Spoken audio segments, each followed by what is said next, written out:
नमस्कार दोस्तों, कहानियों की श्रृंखला में आज सुनेंगे मालती जोशी जी की कहानी अग्निपथ। लेकिन उससे पहले मेरा आपसे विनम्र अनुरोध है कि अगर मेरे द्वारा सुनाई हुई कहानियाँ आपको अच्छी लगती हैं तो मेरे चैनल को सब्सक्राइब ज़रूर करें, लाइक करें और अपने दोस्तों और परिचितों में शेयर भी करें।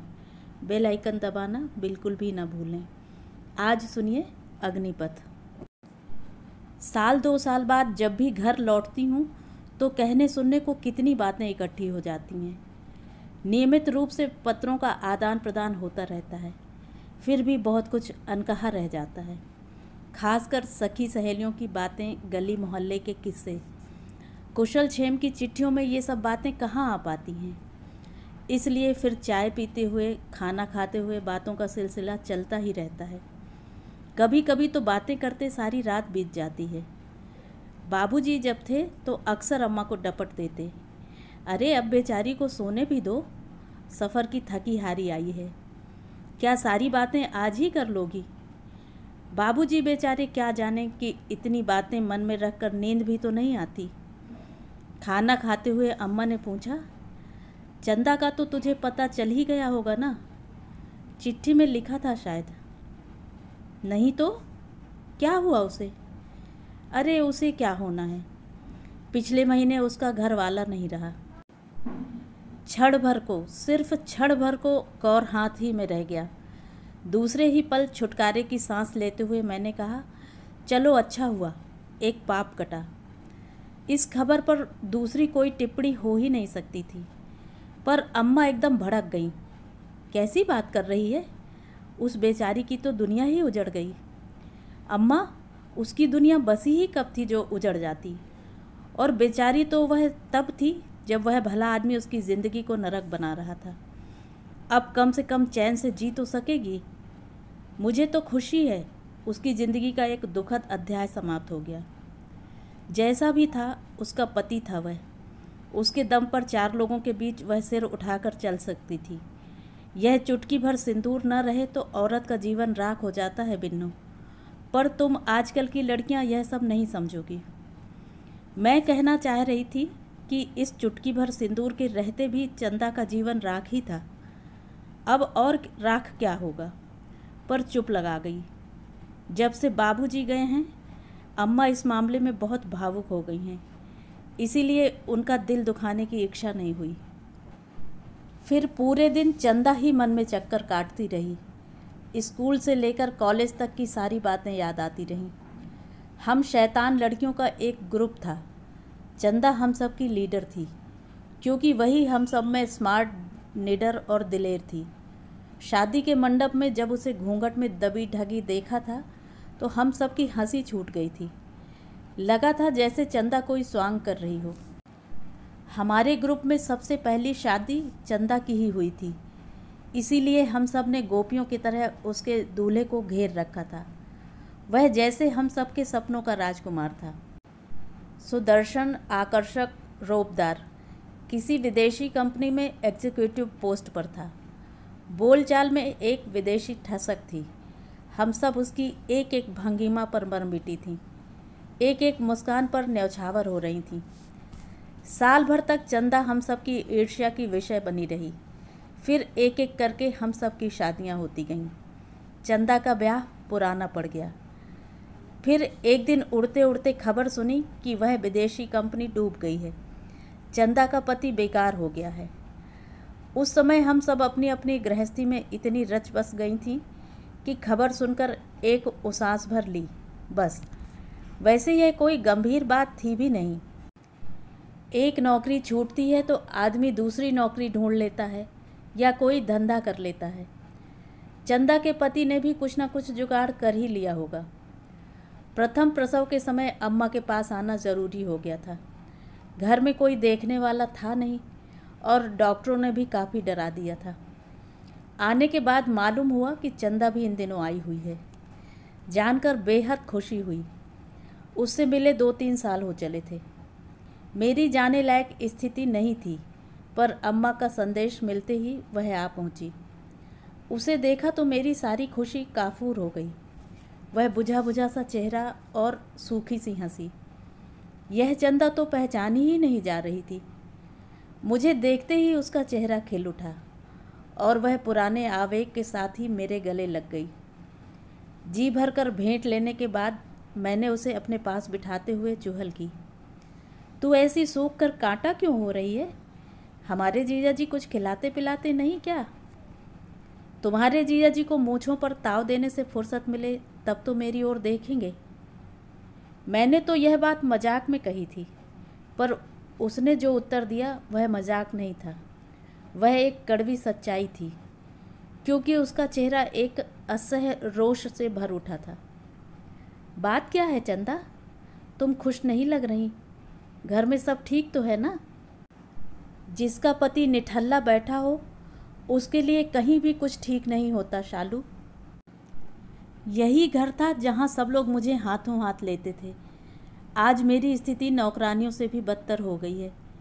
इनकी नौकरी जाते ही सबके चेहरे बदल गए हैं। एक नौकरी चली गई तो क्या हुआ? करने वाले के लिए काम की कमी थोड़ी ही है। वे चाहें तो 100 नौकरियां जुटा सकते हैं, पर उन्हें तो वैसी ही नौकरी चाहिए। जरा भी 19-20 नहीं चलेगा।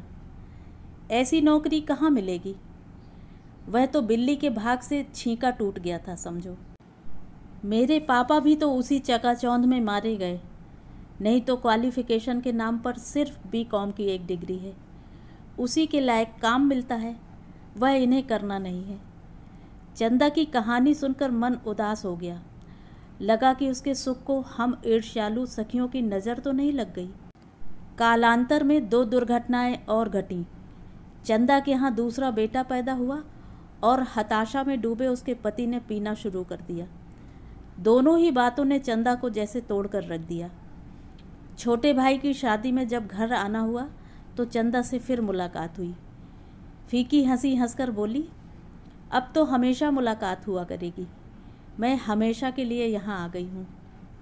क्या बात करती हो? बर्दाश्त की भी एक हद होती है शालू, और वह मैं पार कर चुकी हूँ। मैंने श्रीमान जी से कह दिया कि जब तक आपके मन लायक काम नहीं मिल जाता मुझे नौकरी करने दीजिए। मैं अपने बच्चों को दूसरे के टुकड़ों पर नहीं पाल सकती। आखिर मेरा पढ़ा लिखा कब काम आएगा? बस मेरा इतना कहना था कि घर में जैसे तूफान आ गया। घर की इज्जत उछालने के लिए मेरी बहुत लानत मलानत की गई, लेकिन मैंने भी अब ठान लिया है। तबीयत का बहाना बनाकर आ गई हूँ। अब यहीं कुछ करूँगी। चंदा, मैंने गंभीर स्वर में कहा, पीहर का रहना 4 दिन के लिए ही अच्छा होता है। हमेशा के लिए रहना चाहोगी तो मुसीबत होगी। यहाँ भी अपमान के घूंट पीने पड़ेंगे। मैं समझती हूँ शालू, इसीलिए मैं नौकरी लगते ही अलग कमरा ले लूँगी। पर यहाँ रहने से मुझ पर माँ बाप का साया तो रहेगा, भैया का सहारा तो मिलेगा। छोटे छोटे बच्चों को लेकर मैं किसी तीसरी जगह में कैसे रहूँगी? उसने जैसा कहा था करके दिखाया। नौकरी लगते ही तो संभव नहीं हो सका, पर 6 महीने में उसने अपने लिए 1 रूम व किचन का जुगाड़ कर लिया। सुबह काम पर जाते हुए बच्चों को माँ के पास छोड़ जाती, शाम को उन्हें लेते हुए डेरे पर लौट आती। कई बार माँ उसके पास आकर रह जाती। बच्चों को स्कूल लाने ले जाने का काम भी नानी ही के जिम्मे था। अस्तित्व के इस संघर्ष में माँ साये की तरह चंदा के साथ रही। न उन्होंने बिरादरी की आलोचना की परवाह की, न समधियाने की धमकियों की। हाँ, चंदा के इस अप्रत्याशित निर्णय से उसकी ससुराल में खलबली मच गई थी। जो कदम चंदा जैसी स्वाभिमानी लड़की के लिए सहज स्वाभाविक था, वही उन्हें बहुत नागवार गुजरा। उनके अनुसार खानदान की इज्जत धूल में मिल गई थी और बिरादरी में उनकी नाक कट गई थी। एक दिन उसके जेठ और ससुर उसके दरवाजे आकर कहनी अनकहनी सब कह गए थे और इस रिश्ते को एक तरह से समाप्त कर गए थे। उसके बाद मैं जब भी अम्मा के यहाँ जाती, चंदा से भेंट हो ही जाती। उसका आत्मविश्वास लौट आया था। वह फिर से पहले जैसी हंसोड़ हो गई थी। जिंदगी का दुखद अध्याय उसने अपने मन की किताब से फाड़कर फेंक दिया था। बच्चे भी उसके बहुत प्यारे थे और जहीन भी। उन्हें देखती तो मन कैसा तो हो आता। क्या इन्हें पिता का अभाव न खलता होगा? इस अनिवार्य सुख से बेचारे वंचित क्यों रह गए। पिछली बार मैं भतीजे के मुंडन पर आई थी तो अम्मा ने बताया कि चंदा का घरवाला आजकल यहीं आया हुआ है। अरे, ये सूखी नदी में बाढ़ कैसे आ गई? किसी एक्सीडेंट में हाथ पैर तोड़वा बैठा है। ऐसे में तो बीबी ही याद आती है। सुनकर कितनी कोफ्त हुई। इतने सालों से कभी कोई खोज खबर नहीं ली, कभी यह भी नहीं पूछा कि क्या खा रही हो, बच्चों को क्या खिला रही हो। सेवा के लिए एकदम बीबी याद आ गई। बेशर्मी की भी हद होती है। जाने का बिल्कुल मन नहीं था, पर अम्मा ने ठेल ठाल कर भेज दिया। अम्मा को लोकापवाद की बड़ी चिंता रहती है। जब भी आती हूँ 5-10 घर मुझे ऐसे ही घुमा देती हैं। मैं समय से ही पहुँच गई थी, पर चंदा तब तक लौटी न थी। दरवाजे में पैर रखते ही उसके पति से सामना हो गया। वही तो घर का एकमात्र कमरा था, वहीं उसका बिस्तर लगा हुआ था। वह सजीला सुदर्शन नौजवान वक्त की मार खाकर कंकाल भर रह गया था। चेहरे पर बेचारगी और काइयापन का अजीब सा मिश्रण था। नमस्ते के जवाब में उसने भीतर से किसी को आवाज़ दी और करवट बदलकर लेट गया। भीतर से जो निकली वे शायद चंदा की सास थीं, क्योंकि जब मैंने अपना परिचय दिया तो बोली, तुम्हारी सहेली को तो घड़ी भर उसके पास बैठने की फुर्सत नहीं है, पर मैंने तो 9 महीने पेट में रखा है। मैं इसे लावारिस कैसे छोड़ दूं? तभी तो इनके दरवाजे पड़ी हूँ। अच्छा हुआ उसी समय चंदा आ गई, नहीं तो मेरा तो वहाँ से भागने का मन हो रहा था। चंदा बेहद थकी और निढाल सी लग रही थी। मेरे पास बैठते हुए बोली, लौटते हुए सब्जी मार्केट उतर जाती हूँ, वहाँ से फिर पैदल ही आना पड़ता है, पस्त हो जाती हूँ। वह पस्त हो गई थी यह तो नज़र आ ही रहा था, पर मुझे यह भी लगा कि इस बार वह मुझे देखकर खुश नहीं हुई। शायद उसे मेरा आना अच्छा न लगा हो। मेरा भी उस माहौल में दम घुट रहा था। 2-4 औपचारिक बातें करके मैं उठ खड़ी हुई। उसने मुझे रुकने के लिए भी नहीं कहा। दरवाजे तक वह मुझे छोड़ने आई तो मैंने पूछ लिया, ये लोग क्या अब यहीं रहेंगे? उत्तर में उसने कहा, शालू, मैं बड़ी खुश थी कि उस नरक से निकल आई हूँ, पर भाग्य तो देखो, नरक मेरा पीछा करता हुआ यहाँ तक चला आया है। उसकी इस स्पष्टोक्ति पर मैं संकोच से भर उठी। फिर भी मैंने पूछा, इतनी सी जगह में तुम लोग कैसे एडजस्ट कर लेते हो? मेरा मतलब है तुम्हारी सास भी। उन्हें मैं ही चिरौरी करके ले आई हूँ, तभी तो दिन रात एहसान जताती हैं। पर तुम ही बताओ, मैं नौकरी करूँ कि इन्हें देखूँ? कोई 2-4 दिन की बात तो है नहीं, अब ज़िंदगी भर भुगतना है। मतलब कमर के नीचे का पूरा भाग बेकार हो गया है। अब वे कभी अपने पैरों पर खड़े नहीं हो सकेंगे। सुनकर सन्न रह गई मैं। भगवान जैसे इस खुददार लड़की की परीक्षा लेने पर ही उतारू था। मैंने पूछा, एक्सीडेंट कैसे हुआ? नशे में धुत होकर गाड़ी चला रहे थे, भिड़ गए। पहले तो वहीं इलाज होता रहा, पर जब पता चला कि ज़िंदगी भर के लिए अपाहिज हो गए हैं तो भाई लोग आकर यहाँ डाल गए। तब से कोई झांकने भी नहीं आया, ना किसी ने 5 पैसे ही भेजे हैं। मैं बच्चों के मुंह का कौर छीनकर माँ बेटे को पाल रही हूँ। दवाइयों का खर्च है सो अलग। उस भले मानस की मृत्यु की खबर सुनते ही पिछला सारा इतिहास मेरी आंखों के सामने तैर गया। एक बार फिर मुंह से यही निकला, चलो अच्छा हुआ पाप कटा। जिंदगी भर इस बोझ को ढोना क्या उसके वश का था? 3 साल में ही छक्के छूट गए होंगे। दूसरे दिन सारे काम रोककर मैंने चंदा के घर का रुख किया। अकेले जाने की हिम्मत नहीं पड़ रही थी। मातमपुरसी में जाते हुए वैसे ही दिल कांपता है, यहाँ तो मामला और भी पेचीदा था। भीतर से दुख का जरा भी एहसास नहीं हो रहा था, पर दिखावा करते भी डर लग रहा था। चंदा तो मेरा झूठ फौरन पकड़ लेगी। अम्मा को साथ लेते भी डर लग रहा था, ये तो वहाँ जाते ही शुरू हो जाएंगी। सामने वाले ने शोक प्रदर्शन में जरा भी कोताही की तो घर आकर उसकी 7 पुश्तों को तार देंगी। अपनी हड़बड़ी में समय का मुझे ध्यान ही नहीं रहा। यह तो वहाँ जाकर पता लगा कि मैं जरा जल्दी पहुँच गई हूँ। चंदा अभी स्कूल से लौटी नहीं है। दरवाज़ा उसकी सास ने ही खोला था। मन तो हुआ कि उल्टे पैरों लौट जाऊं, पर मुझे देखते ही उन्होंने पंचम स्वर में रोना प्रारंभ कर दिया। उनके पुत्र शोक का अपमान करके निकल जाना मुझे अशोभन लगा। उनकी रुलाई का आवेग थोड़ा कम होते ही मैंने पूछ लिया, चंदा कब तक लौटती है? उनका रोना एकदम थम गया। बोली, अब जब भी आ जाए, कोई टाइम टेबल थोड़े ही है। 1.25 महीना घर में बैठ ली, यही बहुत है। एक बार औरत का पैर घर से बाहर निकल जाए तो फिर चाट सी पड़ जाती है। मुझे उस औरत से एकदम वितृष्णा हो आई। कहाँ तो अभी जार जार रो रही थी और दूसरे ही क्षण ऐसी घिनौनी बातें।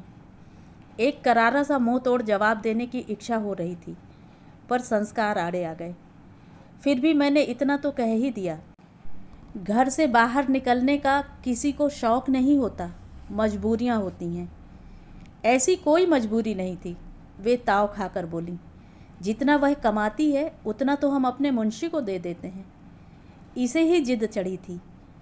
मैके वाले भी ऐसे हैं कि बस समझाना तो दूर, उल्टे शह देते रहे। नहीं तो क्या घर छोड़कर आने की उसमें हिम्मत थी? अब 4 बर्तन जहाँ होते हैं खनकते ही हैं। इस कारण से कोई घर तो नहीं छोड़ देता। अपने दिन खराब चल रहे हों तो थोड़ा सब्र भी करना चाहिए। क्या बताऊं बेटा, इसी गम में उसके ससुर चले गए। इसी दुख में बेटे ने शराब की लत पाल ली। कहते कहते वे फिर सुबकने लगीं। उनका रोना बड़ा करुण था, पर अब मुझे उनसे सहानुभूति नहीं हो रही थी। मन हुआ कह दूं कि अपमान सहने की शक्ति सब में एक सी नहीं होती, पर मैं किसी नए विवाद को शुरू नहीं करना चाहती थी। विषय बदलने के लिए मैंने कहा, आप रुक गईं, यह अच्छा हुआ, नहीं तो ये लोग एकदम अकेले पड़ जाते। अरे सब कहने की बातें हैं, यहाँ किसी को मेरी ज़रूरत नहीं है और मुझे ही यहाँ कौन सा अच्छा लग रहा है। जिसके लिए आई थी वह तो चला गया, अब मेरे लिए यहाँ क्या रखा है। पर जो चला गया उसके नाम से साल भर मंदिर में दिया जलाना है। यहाँ तो किसी को फुर्सत नहीं है। बच्चे भी ऐसे निर्मोही हैं कि बस, बाप जब जिंदा था तब भी उसके पास नहीं फटकते थे। मरे हुए को क्या याद करेंगे, और क्यों करेंगे, मैंने सोचा। बाप ने उनके लिए क्या किया है? उनके जीवन में सिर्फ अभाव और अपमान ही तो बोया है। अपनी याददाश्त में उन्होंने बाप को सिर्फ खाट पर पसरे ही देखा है और सुने हैं उनके ताने और उलाहने। उसकी तुलना में अस्तित्व के लिए जूझती माँ उन्हें ज़्यादा अपनी लगी हो तो आश्चर्य क्या है। बच्चे फैसला करने में बड़े माहिर होते हैं, उनके निर्णय कभी गलत नहीं होते। पर ये सारी बातें उस जटिल औरत की समझ से परे थीं। वे केवल अपने ही दुख को बड़ा करके देख रही थीं, सबकी सहानुभूति बटोरना चाह रही थीं। मुझे तो उनकी बातें सुन सुनकर उबकाई आने लगी थी। चंदा अगर जरा भी देरी से आती तो मैं वहाँ से खिसक ही लेती। चंदा आई, मुझे देखकर उसके चेहरे पर कई रंग आए और गए। फिर वह कुछ बोली नहीं, चुपचाप मेरे पास आकर बैठ गई। मैंने उसका हाथ अपनी हथेलियों में ले लिया और देर तक हम दोनों निशब्द बैठी रहीं। वह संवेदना भरा स्पर्श ही एक दूसरे को समझने के लिए काफ़ी था। शब्दों की ज़रूरत नहीं थी।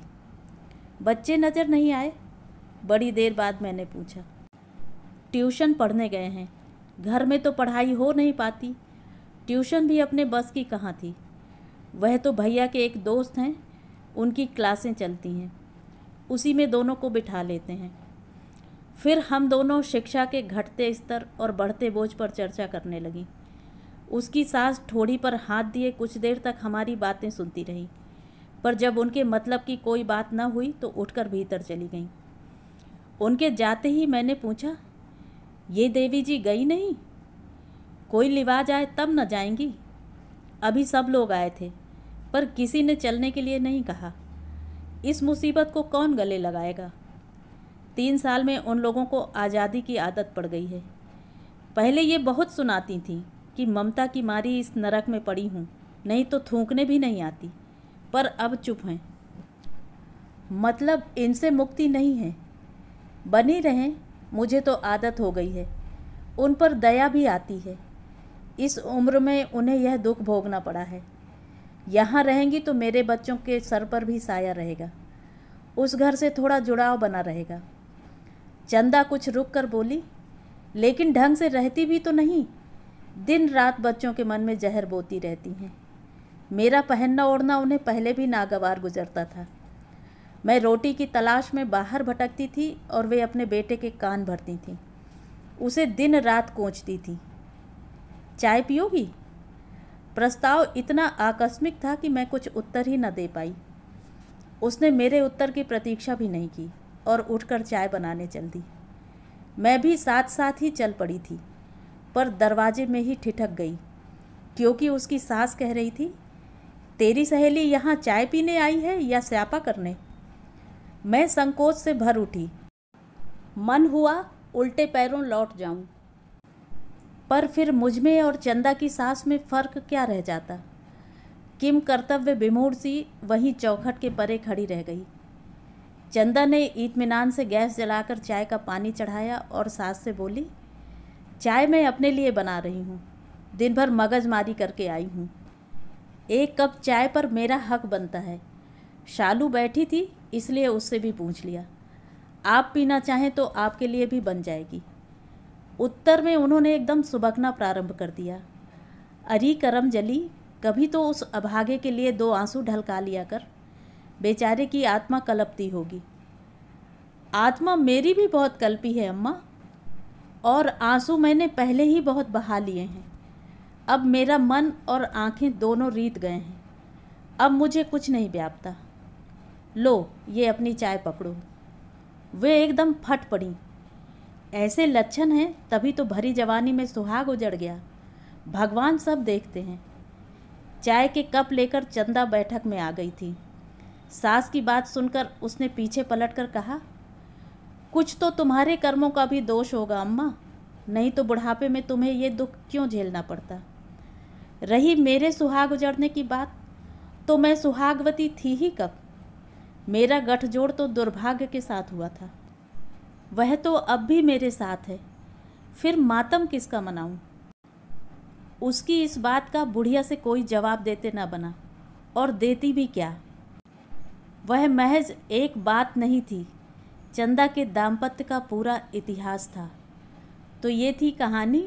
कहानी आपको कैसी लगी कमेंट करके ज़रूर बताएं।